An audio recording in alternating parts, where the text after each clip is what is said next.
Hello, my lovely Leos, and a very warm welcome to your September 2020 horoscope. This is a big month, lovely Leos, because Mars, the planet that rules your passion, your energy, your drive, your forward momentum, is going to go retrograde from the 9th of this month until the 13th of November. A little more about that as we get to it during the month. But the 2nd of the month, we've got a full moon happening here in your 8th house. So this is joining Neptune. So this is shining a light. It could be on some investment you've got, your financial situation. Maybe there's something you need to change, something you need to adjust.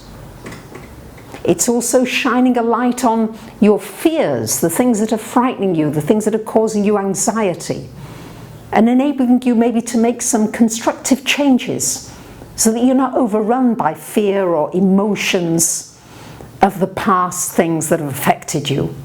It's an opportunity to release, to let go, to be able to start fresh.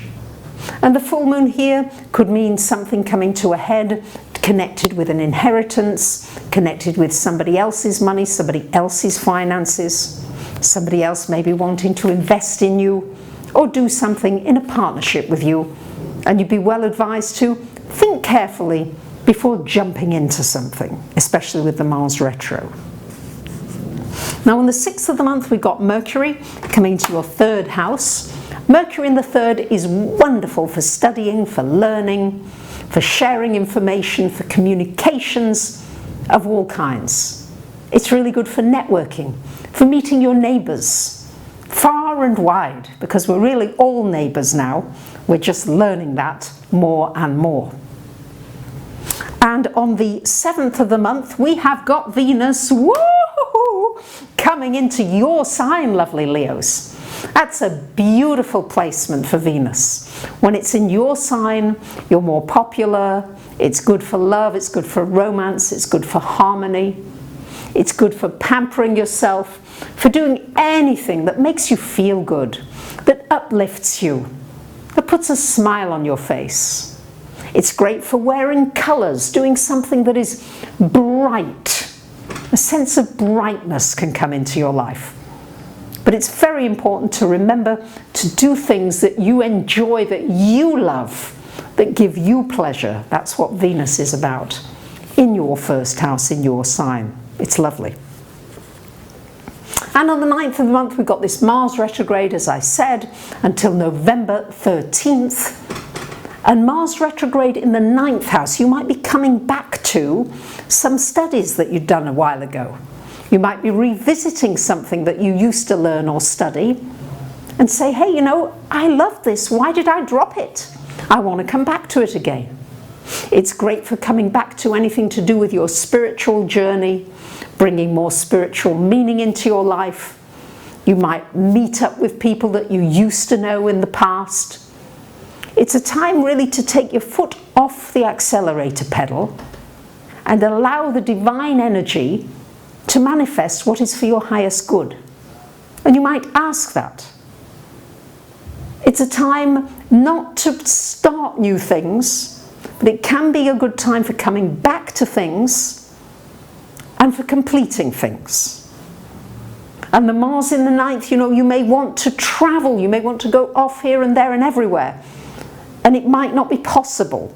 So don't get frustrated. Decide that you're going to travel in your mind. You're going to virtually travel.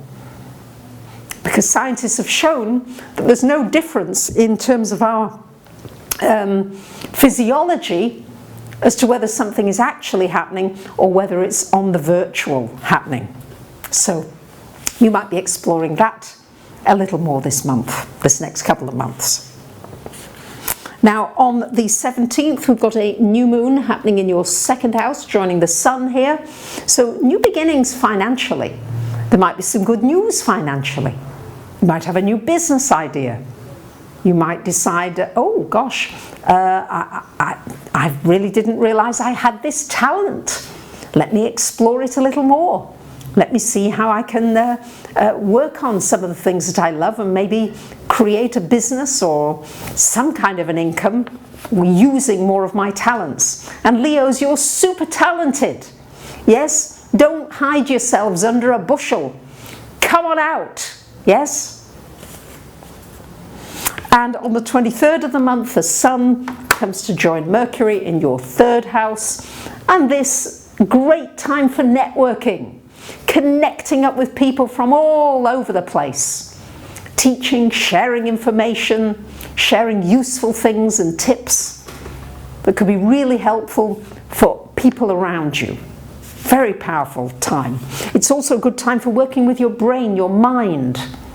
Meditation, Tai Chi, Qigong, any of these things are especially good during these transformational times where your mind can be going crazy with the what ifs and how and what and all of that. This now is a wonderful time for settling and calming your mind, creating some spaces between all of the actions. This is much more of a being time when Mars goes retrograde. And on the 28th of the month, Mercury coming into your 4th, making this a very good time for communications with family, for working from home, although many of us are already doing that, but coming up with some great ideas from the home that could be very valuable for the wider community. And we certainly need them right now, don't we? So thank you very much for liking, commenting, subbing, sharing. Thank you for following me, supporting on Patreon. As you know, the videos take a lot of energy and time, which I'm delighted to do. But your support and your help and your liking makes all the difference. So thank you for joining me in my living room. Much, much love to you.